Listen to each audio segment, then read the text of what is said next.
Buenas tardes a quienes me escucháis. Me llamo Aurora Vega, tengo 79 años y vivo en un pueblecito de la provincia de Teruel, en Aragón. Hoy voy a contaros la historia más extraordinaria y dolorosa de mi vida. Una historia que comienza con el mayor abandono que puede sufrir una madre y que termina de una manera que jamás podríais imaginar. Si permanecéis conmigo hasta el final, comprenderéis que el karma no es simplemente una palabra bonita. Es una fuerza real que equilibra el universo de formas que nuestras mentes no pueden anticipar. Y aprenderéis que a veces, las peores traiciones conducen a las bendiciones más inesperadas. Pero debo advertiros, esta historia contiene secretos familiares, decisiones difíciles y un giro final que me sigue emocionando hasta las lágrimas cada vez que lo recuerdo. Así que poneos cómodos, porque vamos a hacer un largo viaje juntos. Nací en 1945, justo cuando terminaba la Segunda Guerra Mundial, aunque en España aún vivíamos bajo la dictadura de Franco. Mi familia era humilde. Mi padre trabajaba en las minas de carbón y mi madre cuidaba de nosotros 6 hermanos en una casa de 2 habitaciones donde el frío calaba los huesos en invierno. La pobreza no me amargó. Al contrario, me enseñó el valor de las pequeñas cosas. Un trozo de pan caliente, una manta compartida, una canción que mi madre tarareaba mientras remendaba nuestra ropa. Esos eran nuestros tesoros. A los 19 años conocí a Vicente, un chico del pueblo que trabajaba como aprendiz de carpintero. No era guapo según los cánones, pero tenía unas manos grandes y honestas, y una mirada que me hacía sentir segura. Nos casamos en 1965 en la pequeña iglesia del pueblo, con una celebración modesta pero llena de alegría. Vicente era buen hombre. Trabajador, responsable, fiel. Nunca me faltó su respeto ni su cariño. Tuvimos 5 hijos, Alberto, Marta, Fernando, Isabel y el pequeño Javier. 5 bocas que alimentar con el sueldo de carpintero de mi marido y los trabajos de costura que yo hacía en casa. Fueron años duros pero hermosos. Me levantaba antes del alba para preparar el desayuno. Lavaba la ropa a mano en el río cuando hacía buen tiempo.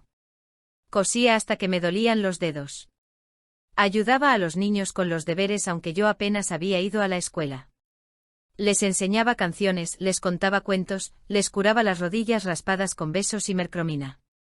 Vicente y yo nos esforzamos enormemente para que nuestros hijos tuvieran oportunidades que nosotros nunca tuvimos.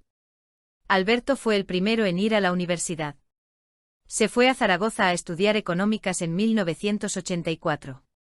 Lloré de orgullo el día que se marchó, aunque también lloré de tristeza porque mi niño se iba. Para pagarle los estudios, Vicente trabajaba dobles turnos. Yo hacía arreglos de ropa para medio pueblo. Comíamos lentejas 4 días a la semana. Pero valía la pena. Alberto era listo, estudioso, iba a tener un futuro mejor que el nuestro. Luego fue Marta, que estudió magisterio. Fernando, ingeniería. Isabel, enfermería.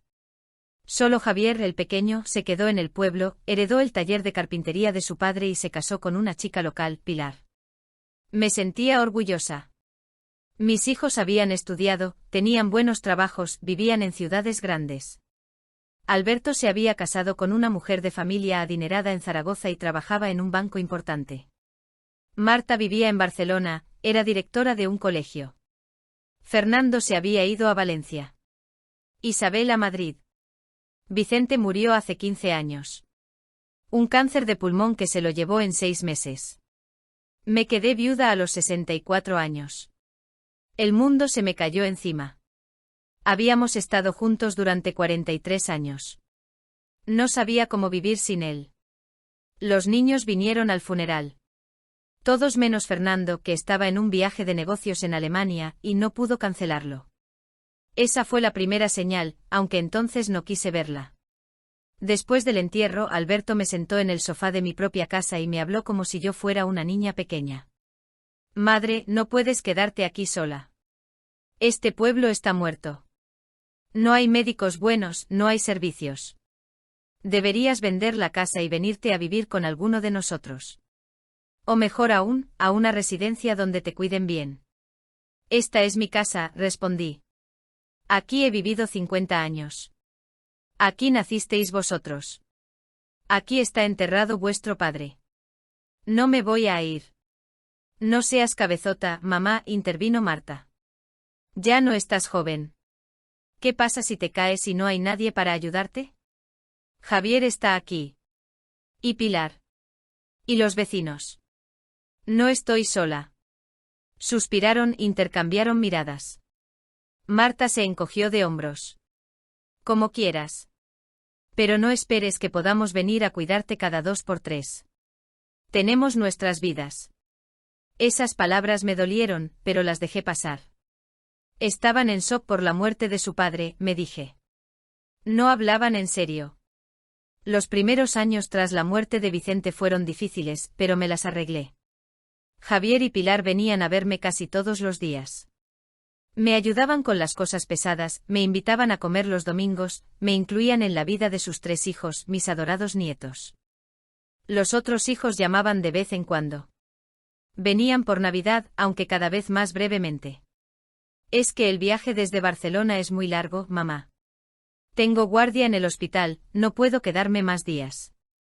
Los niños tienen actividades extraescolares. Siempre había una excusa. Cuando cumplí 70 años, empecé a tener problemas de salud. Diabetes, tensión alta, dolores en las articulaciones. Necesitaba medicación diaria y controles médicos regulares.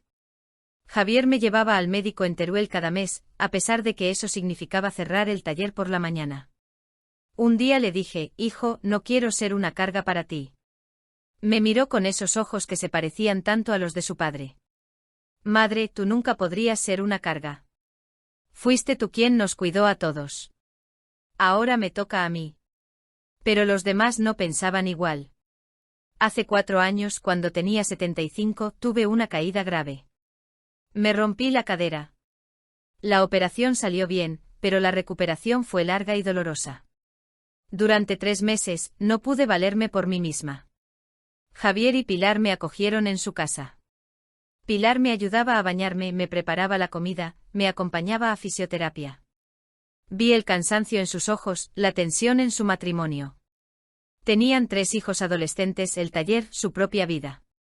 Y yo era una anciana que necesitaba cuidados constantes.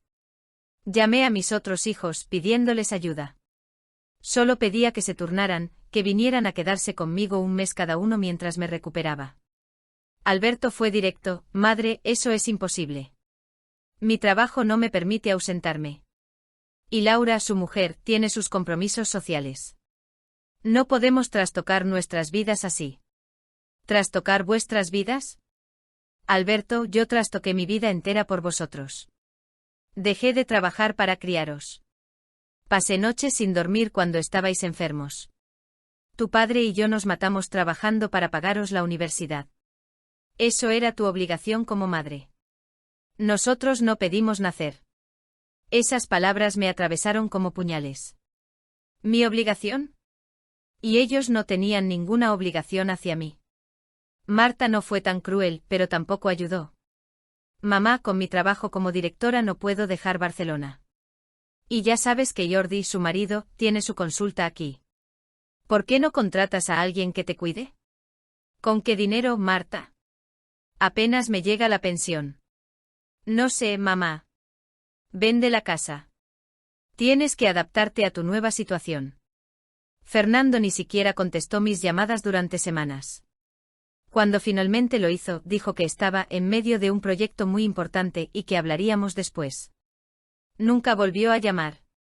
Isabel, la enfermera, fue la más hipócrita. Mamá, como profesional sanitaria, te digo que lo mejor para ti es estar en una residencia especializada. Allí tendrán todo lo que necesitas. Yo trabajo en hospitales, sé de lo que hablo. No quiero ir a una residencia, Isabel. Quiero estar en mi casa con mi familia. A veces no podemos tener lo que queremos. Hay que ser realista. Realista. Esa palabra que usan los hijos cuando quieren justificar su egoísmo. Después de 3 meses en casa de Javier, volví a mi hogar. Aún cojeaba, aún necesitaba ayuda, pero no podía seguir siendo una carga para mi hijo pequeño y su familia. Contraté a una señora del pueblo, Dolores, para que viniera unas horas al día a ayudarme con la limpieza y la comida. Pagaba de mi pequeña pensión. Comía menos para poder pagarle.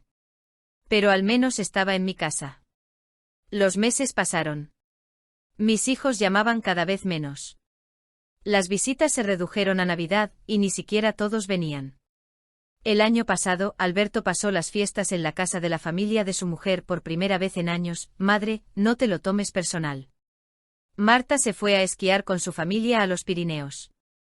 Fernando apareció en Nochebuena por 2 horas y se fue alegando una cena con amigos. Solo Isabel vino, pero se pasó todo el tiempo mirando el móvil y quejándose del frío del pueblo. Javier, como siempre, estuvo allí. Con Pilar y los niños me prepararon una cena, trajeron regalos, pasamos una velada tranquila junto al fuego. Esa noche, después de que se fueran, me senté sola en mi salón y lloré. Lloré por los hijos que había perdido. No a la muerte, sino a algo peor, a la indiferencia, al olvido, al egoísmo. Lloré por Vicente, que no estaba allí para consolarme. Lloré por mí misma, por la anciana sola en la que me había convertido. Y fue entonces, en ese momento de mayor oscuridad, cuando tomé una decisión que cambiaría todo. Decidí hacer algo que nunca había contemplado. Algo que, de alguna manera, equilibraría las cosas. Verás, hay algo que mis hijos nunca supieron. Un secreto que guardé durante más de 50 años. Cuando me casé con Vicente, yo ya tenía un hijo. Sí, habéis oído bien. Tuve un bebé antes de casarme, con 17 años. Fue en 1962, cuando quedé embarazada de un novio que tuve antes de Vicente, un chico que trabajaba temporalmente en las minas y que desapareció en cuanto se enteró de mi estado. En aquella España de Franco, una madre soltera era una deshonra imperdonable. Mi familia me envió a un convento en Zaragoza donde las monjas acogían a chicas perdidas. Allí di a luz a un niño hermoso al que apenas pude sostener en brazos antes de que me lo arrebataran. Las monjas lo dieron en adopción. Me dijeron que era lo mejor para él, que tendría una familia que podría cuidarlo, que yo era demasiado joven, demasiado pobre, demasiado todo. Volví al pueblo con el corazón roto y un secreto que jamás debía contar. Conocí a Vicente 2 años después. Era un hombre bueno que nunca me preguntó por mi pasado. Nos casamos y tuve 5 hijos más, pero nunca, ni un solo día, olvidé a ese primer bebé. Durante años intenté encontrarlo. Escribí cartas al convento, hablé con trabajadoras sociales, busqué en registros. Pero era imposible. Las adopciones de aquella época estaban selladas, eran secretas, inaccesibles. Hasta que hace 6 años cambió la ley. Se abrió un registro donde las madres biológicas y los hijos adoptados podían inscribirse para intentar encontrarse si ambas partes lo deseaban. Me inscribí inmediatamente, aunque sin muchas esperanzas. Habían pasado más de 50 años. ¿Por qué querría ese niño, ya adulto de 60 años, conocer a la madre que lo había abandonado? Pero lo hice. Y esperé. Y esperé. Pasaron 4 años sin noticias. Hasta que hace 2 años recibí una carta de la administración. Había una coincidencia. Mi hijo biológico también se había registrado. Quería conocerme. Se llamaba Marcos. Marcos Jiménez, porque ese era el apellido de la familia que lo adoptó. Vivía en Zaragoza. Tenía 62 años. Estaba casado, tenía 3 hijos, varios nietos. Y quería conocer a su madre biológica. Temblaba cuando llamé al número de teléfono que me habían dado. Una voz masculina respondió. Diga.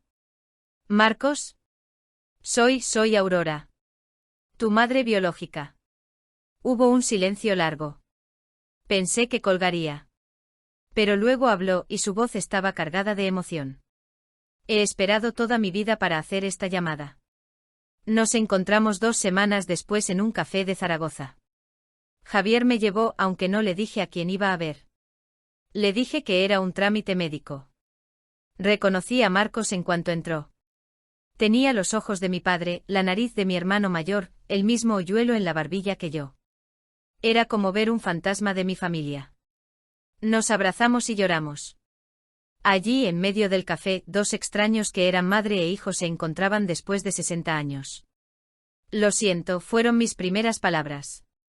Siento tanto haberte dejado. No, dijo él firmemente. No te disculpes. He leído sobre aquella época. Sé que no tuviste elección. Y sabes que tuve una buena vida. Mis padres adoptivos me amaron, me educaron, me dieron todo. No vengo aquí con rencor. Vengo por curiosidad, por necesidad de conocer mis raíces. Y quizás, si tú quieres, por conocerte a ti. Hablamos durante 4 horas. Le conté todo, mis circunstancias, mi vida posterior, Vicente, mis otros 5 hijos. Él me contó su vida, una infancia feliz con padres que lo adoraban, su carrera como profesor de literatura, su mujer Carmen, sus 3 hijos, sus 5 nietos. Siempre supe que era adoptado, explicó. Mis padres nunca me lo ocultaron. Y siempre tuve curiosidad. Pero cuando intenté buscarte antes del cambio de ley, me encontré con muros por todas partes. Casi me había resignado a nunca conocerte. Y ahora estamos aquí, susurré. Y ahora estamos aquí, sonrió. Desde ese día, Marcos y yo hemos construido una relación hermosa. No puedo recuperar los 60 años perdidos, pero puedo aprovechar el tiempo que nos queda. Viene a visitarme una vez al mes. Hablamos por teléfono cada semana. Me ha presentado a su familia, que me ha acogido con un cariño que nunca esperé. Sus hijos me llaman abuela Aurora. Sus nietos me mandan dibujos por correo. Marcos me trata con un respeto y un afecto que hace tiempo que no recibo de mis otros hijos. Me pregunta cómo estoy, se interesa genuinamente por mi vida, me escucha cuando hablo. Me hace sentir vista, valorada, amada. Y eso es lo que me llevó a tomar la decisión que tomé. Hace 6 meses, llamé a un notario. Don Julio, el notario del pueblo que lleva allí 30 años. Le pedí que viniera a mi casa porque yo ya no podía desplazarme fácilmente. Don Julio, quiero hacer testamento. Por supuesto, doña Aurora. ¿Tiene claro cómo quiere repartir sus bienes? Muy claro. La casa donde vivo es mía, totalmente pagada. No es gran cosa, pero en los últimos años el pueblo se ha revalorizado porque varios británicos y franceses han comprado casas aquí. Un agente inmobiliario me dijo que podría vender por unos 200.000 euros. Además, tengo algunos ahorros. No mucho, pero algo. En total, mi patrimonio suma unos 230.000 euros. Para una anciana de pueblo, es una fortuna. Y mis hijos lo saben. Quiero dejar la casa y todos mis ahorros a Marcos Jiménez, le dije al notario. Don Julio levantó la vista, sorprendido. Marcos Jiménez. No conozco a nadie con ese nombre en el pueblo. Es mi hijo. Mi primer hijo. Lo di en adopción hace 62 años y nos hemos reencontrado hace 2 años. Le conté la historia. Don Julio, que es un hombre discreto y profesional, no mostró juicio alguno. ¿Y sus otros hijos? Alberto, Marta, Fernando, Isabel y Javier. A Alberto, Marta, Fernando e Isabel les dejo 1 euro simbólico a cada uno. Quiero que conste que no los he olvidado, pero que conscientemente decido no dejarles nada más. Eso causará conflicto. Lo sé. Y no me importa. Ellos me abandonaron cuando más los necesitaba. Marcos, un hijo al que no crié, al que apenas conozco, me ha tratado con más amor en 2 años que ellos en los últimos 15. ¿Y Javier? Aquí mi voz se quebró. A Javier le dejo mi alianza de bodas, el reloj de bolsillo de su padre, el álbum familiar, y una carta explicando por qué hice lo que hice. Son recuerdos sin valor monetario, pero con un valor sentimental enorme. Javier entenderá. Él ha sido el único hijo que estuvo cuando lo necesitaba. No necesita mi dinero. Necesita saber que lo amo y que estoy orgullosa de él. Don Julio redactó el testamento según mis instrucciones. Lo firmé, lo selló y quedó guardado en su notaría. Doña Aurora, ¿está completamente segura? Una vez que fallezca, esto no se podrá cambiar. Nunca he estado más segura de nada en mi vida.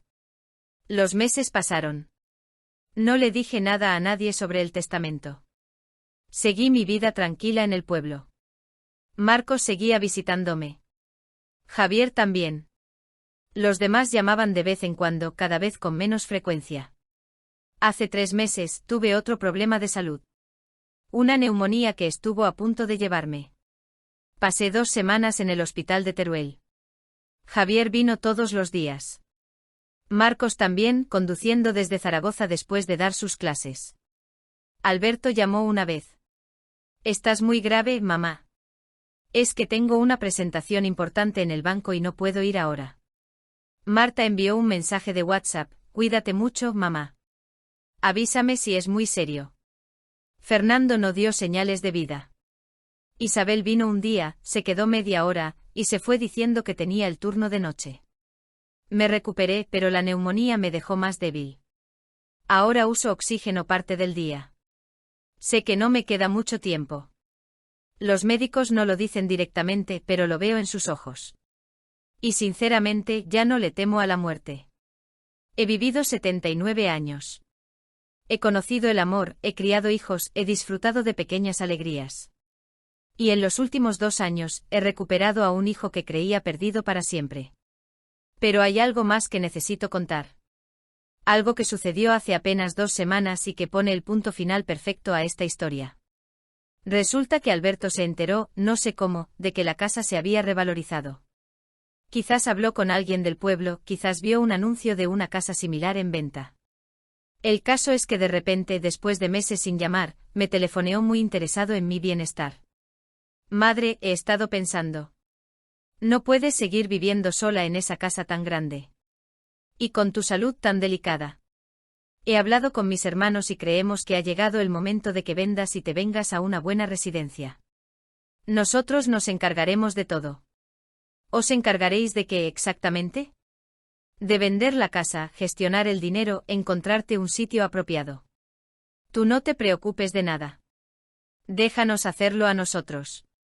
Por primera vez en años, me eché a reír. Una risa amarga, pero liberadora. «Alberto, ¿cuánto crees que vale la casa?» Hubo una pausa.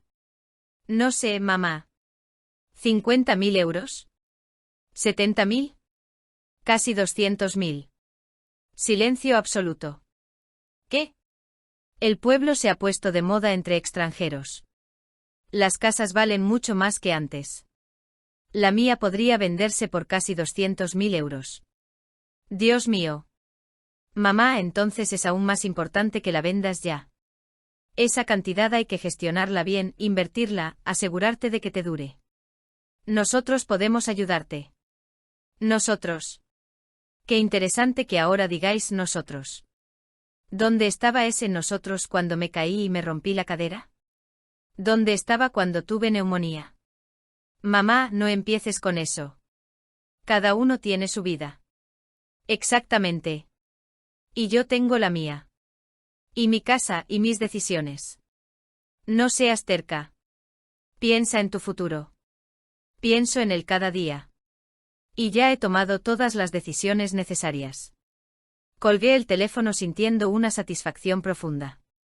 A la semana siguiente todos mis hijos, excepto Javier, aparecieron en el pueblo. Los 4. Al mismo tiempo. Por primera vez en años. No venían a verme por amor. Venían porque olían el dinero. Se sentaron en mi salón con caras de preocupación fingida, y empezaron el discurso que claramente habían ensayado. «Mamá, estamos aquí porque te queremos y nos preocupas», comenzó Marta, la más diplomática. «Vivir aquí sola ya no es seguro para ti», continuó Isabel, usando su tono de enfermera profesional. «Hemos encontrado una residencia excelente en Zaragoza, cerca de donde vive Alberto. Tiene jardines, actividades, atención médica las 24 horas», añadió Fernando. «Y nosotros nos encargaremos de vender la casa y gestionar tu dinero para que no tengas que preocuparte de nada», concluyó Alberto. Los miré uno por uno. Vi el egoísmo en sus ojos. La codicia. La impaciencia. «No». «¿Qué?», preguntó Alberto. «He dicho que no. No voy a vender la casa. No me voy a ninguna residencia. Y mi dinero cuando yo muera, irá a donde yo he decidido que vaya». «Mamá, no estás pensando con claridad», dijo Marta con condescendencia. «Al contrario. Nunca he pensado con más claridad. Y ya he hecho testamento». Se miraron entre ellos, nerviosos. «¿Testamento?», preguntó Isabel. «Sí. Todo está decidido y registrado ante notario. Cuando yo muera, sabréis exactamente qué he decidido hacer con mis bienes». Pero mamá, somos tus hijos. Naturalmente nos corresponde. ¿Naturalmente? ¿Qué tiene de natural? Es natural que una madre pase años sin ver a sus hijos. Es natural que cuando está enferma, la dejen sola. Es natural que solo aparezcan cuando huele a dinero. Eso no es justo, protestó Fernando. Todos tenemos obligaciones, trabajos, familias. ¿Y yo no tuve obligaciones cuando os crié? ¿No tenía que trabajar cosiendo hasta que me sangraban los dedos para pagaros la universidad? ¿No tenía que sacrificar todo por vosotros? Eso era diferente. Eso es lo que hacen las madres. Esa frase otra vez. La misma que Alberto había usado años atrás. Entonces dejadme ser madre una última vez y tomar mis propias decisiones sobre mi vida y mi patrimonio. Se fueron furiosos. Alberto prácticamente dio un portazo. Marta intentó convencerme una vez más desde la puerta. Isabel amenazó con evaluar mi capacidad mental. Fernando simplemente se marchó sin despedirse. Cuando se fueron, Javier salió de la cocina donde había estado todo el tiempo. Mamá, ¿oíste todo? Cada palabra, hijo. Se sentó a mi lado y me tomó la mano. No sé qué has decidido hacer con la casa y tus ahorros. Pero quiero que sepas que no me importa. Tú me diste lo más importante, amor, valores, ejemplo. Eso no tiene precio. Lloré en su hombro como cuando era una niña asustada. Esa noche llamé a Marcos y le conté lo sucedido. Aurora, me dijo, ni siquiera espero nada de ti. Ya me diste el mayor regalo, encontrarme contigo. Si decides dejarles todo a ellos, lo entenderé. Son los hijos que criaste. Precisamente por eso sé cómo son. Y precisamente por eso he decidido dejártelo todo a ti. No porque lo merezcas más o menos, sino porque eres el único, junto con Javier, que me ha tratado como una persona, no como una fuente de dinero o de obligaciones. Anoche no pude dormir. Mi salud está empeorando rápidamente. Los médicos dicen que es cuestión de semanas, quizás días. Mi corazón está cansado. Esta mañana, llamé a don Julio el notario y le pedí que añadiera algo al testamento. Una carta para ser leída después de mi muerte, dirigida a cada uno de mis hijos. Para Alberto escribí, hijo, te di educación, oportunidades, amor. Tú me diste indiferencia cuando más te necesitaba. El karma no es castigo, es espejo. Mira en él y ve lo que sembraste. Para Marta, hija, te enseñé a ser fuerte, independiente e inteligente. Pero olvidé enseñarte compasión. O quizás la aprendiste y decidiste no usarla conmigo. Espero que tus hijos te traten mejor de lo que tú me trataste a mí. Para Fernando, hijo ausente e hijo fantasma. Ni siquiera te molestaste en fingir que te importaba. Tu silencio dice más que cualquier palabra. Vive con él. Para Isabel, cuidabas enfermos en el hospital pero no pudiste cuidar a tu propia madre. ¡Qué ironía! Espero que cuando seas anciana, entiendas lo que se siente. Para Javier, mi niño, mi fiel compañero. No te dejo dinero porque no lo necesitas. Te dejo algo más valioso, el orgullo de saber que cumpliste tu deber no por obligación, sino por amor. Eres el hijo que todo padre sueña tener. Tu padre estaría tan orgulloso como lo estoy yo. Te amo infinitamente. Y para Marcos, hijo que perdí y recuperé. No te dejo esta herencia porque te la merezcas, sino porque en 2 años me diste más alegría que otros en décadas. Úsala bien. Disfrútala. Y cuando veas mi foto, sonríe porque al final de mi vida, pude abrazarte. Eso es más de lo que nunca soñé. Don Julio selló estas cartas junto con el testamento. Doña Aurora, esto va a causar un terremoto familiar. Bien. Que tiemble todo. A veces hace falta un terremoto para que los cimientos falsos se derrumben y queden solo los verdaderos. Ahora, mientras grabo este testimonio en vídeo con la ayuda de mi nieto de Javier, Miguel, que estudia comunicación audiovisual, siento una paz profunda. No sé cuánto tiempo me queda. Puede que días, puede que semanas.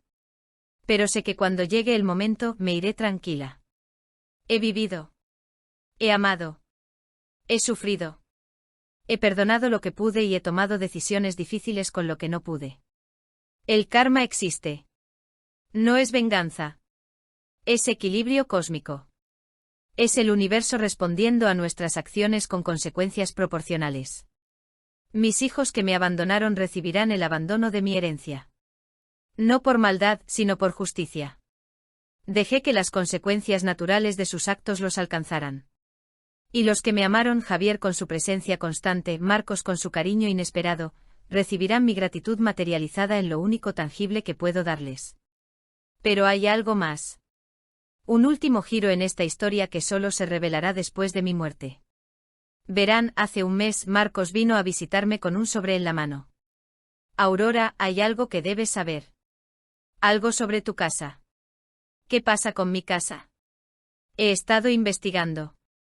Resulta que hay un proyecto de desarrollo turístico en la zona. El ayuntamiento y una empresa privada quieren convertir el pueblo en un destino de turismo rural sostenible. Van a restaurar las casas antiguas, crear un hotel boutique, un spa, restaurantes. Y tu casa está en la zona catalogada como patrimonio arquitectónico protegido. Por su antigüedad y su estado de conservación, es una de las piezas clave del proyecto. He hablado discretamente con algunos contactos. La empresa estaría dispuesta a pagar hasta 400.000 euros por ella. El doble de su valor actual. Me quedé sin aliento. 400.000 euros. Pero yo no quiero vender. No tienes que hacerlo. Solo quería que lo supieras. Es información que, llegado el momento, podría ser valiosa para quien herede. Sonreí. El universo tiene un sentido del humor exquisito. Marcos, cuando yo muera, esta casa será tuya. Haz con ella lo que consideres mejor. Véndela, quédatela, dónala, no me importa. Pero será tu decisión, no de nadie más. Aurora. Y quiero que sepas algo más. He estado investigando yo también. A través de una amiga de Javier que trabaja en el registro civil, descubrí que tu madre adoptiva, que en paz descanse, era prima segunda de mi abuela materna. Técnicamente siempre fuiste familia. El destino te mantuvo cerca aunque no lo sabíamos. Lloramos juntos esa tarde. Por todo el tiempo perdido. Por todo el tiempo recuperado. Por la magia misteriosa del destino. Y ahora aquí estoy, cerrando el círculo de mi vida. A quienes me escucháis, os dejo estas lecciones. El amor verdadero se demuestra en la presencia, no en las palabras. Javier jamás me dijo grandes discursos, pero estuvo allí cada día.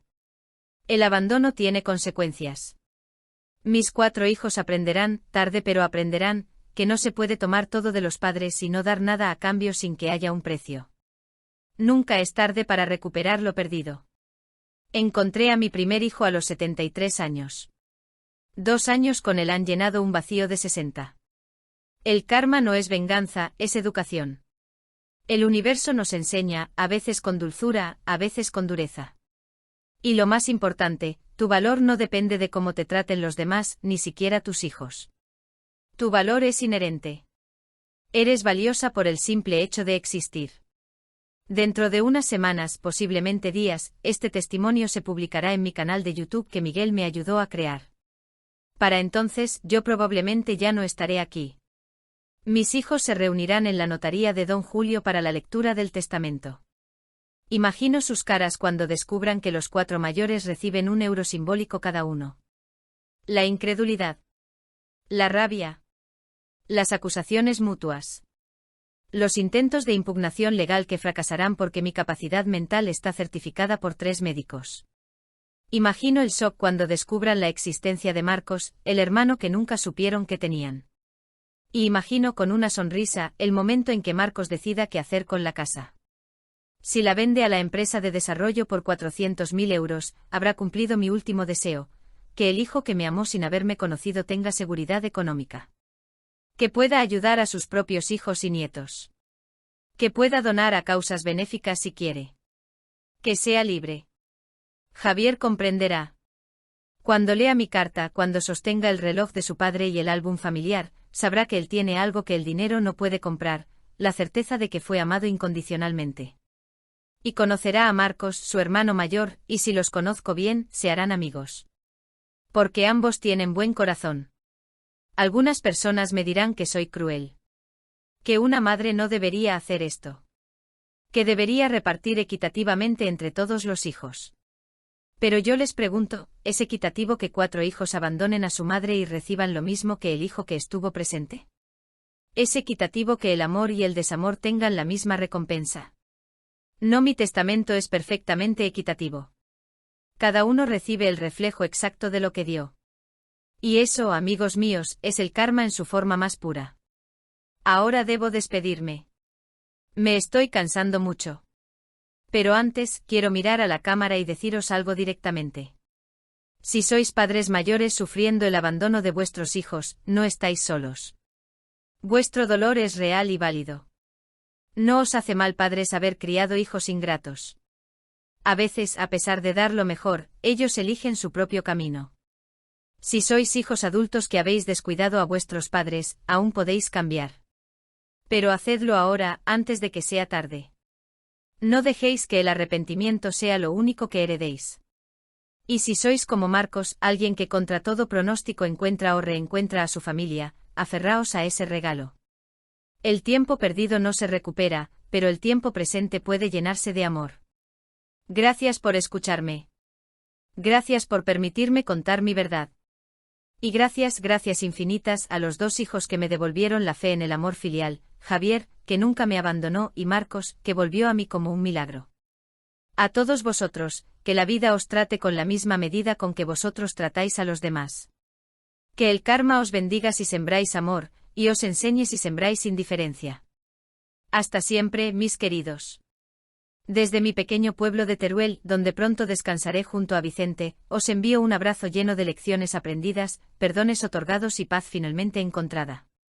Aurora Vega, 79 años, madre de 6, abuela de 14, sobreviviente, luchadora y finalmente en paz.